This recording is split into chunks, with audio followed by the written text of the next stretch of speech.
Now, I don't know how much first aid these last few minutes have really provided for you, but if you're watching a video aimed at someone who's depressed, anxious, or struggling with some form of addiction, then obviously you're going to need more than a band-aid. You're going to need to start a journey, and you're going to need support. For many years I used to say, find a therapist, find a counsellor, and I think there's great value in that. All I would say is be discerning. Certainly reach out for help from the psychological and psychiatric profession if you think it would be helpful. I've done that, and it has been extremely helpful at certain times. I've had cognitive therapy, I've taken antidepressants, I've walked that road, and yes, that framework, that structure can really help get you through the crisis period. At the same time, it's very important that you find a therapist who you really connect with, who you feel has something to offer. Not every therapist is right for every individual, and it's worth listening to your guidance, following your intuition, and meeting one or two people before you settle on someone who you really want to do some serious work with. And ultimately, they can only ever be a supporter, a facilitator for your process.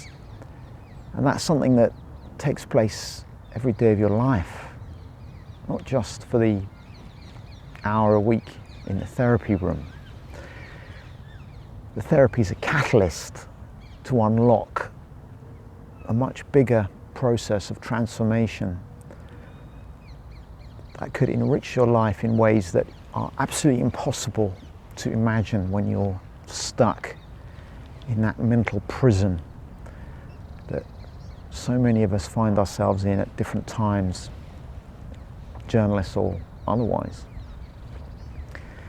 So yes, reach out for help. Never give away your power. Always remember that it's your process and that you are looking for assisting forces, for allies, for people who can walk part of that road with you. They can never do the work for you. They can't fix you.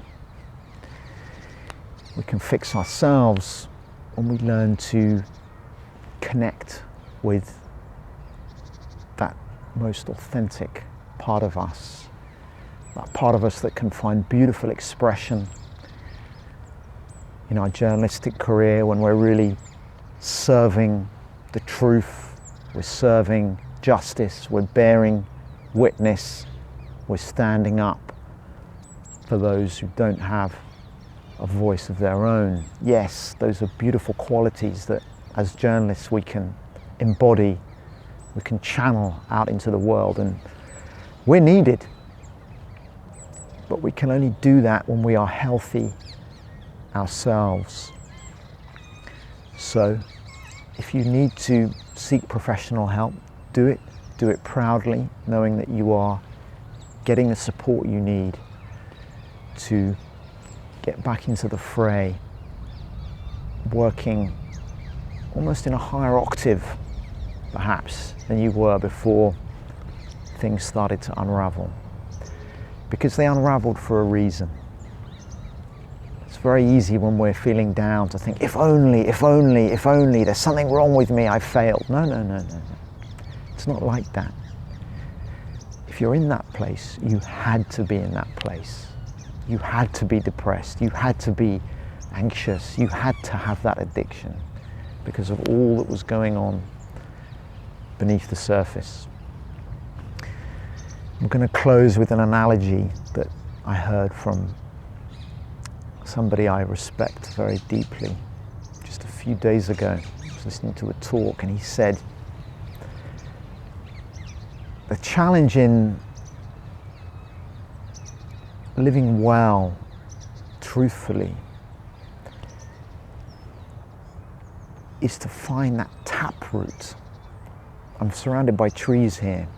Think of their root systems.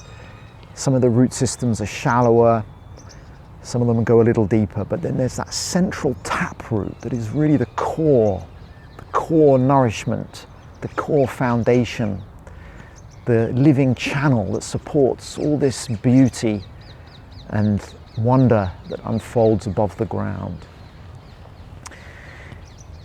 The culture doesn't always support us in that.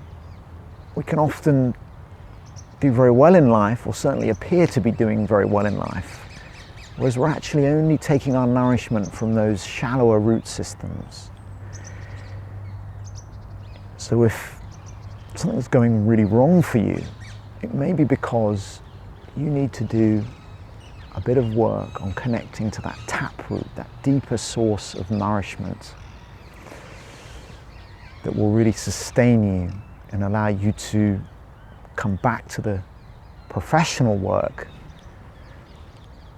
in a more empowered, more compassionate, more insightful and incisive way than you were before things went a little wobbly. So take inspiration from these beautiful beings here standing around me, hopefully transmitting a little bit of their wisdom for me to attempt to channel out onto the screen. There's a list of resources, reading, books I found helpful, organizations that I've found valuable that you can click on as at the end of the lecture in this segment. Have a look if any of it speaks to you. If any of this has been useful, there's a much longer course I call Deep Work, where I expand on a lot of these points in a lot more depth. But most of all, know that you're not on your own, that we are all comrades in the media. It doesn't always feel like it, but we are. We're all deeply committed to the mission of journalism, but more importantly, to the mission of showing up in our most authentic, our most compassionate and most empowered self. And if you're going through something right now, it's because life is calling you towards that aspect of yourself that maybe, through no fault of your own, you've lost touch with. So let's do one more breath.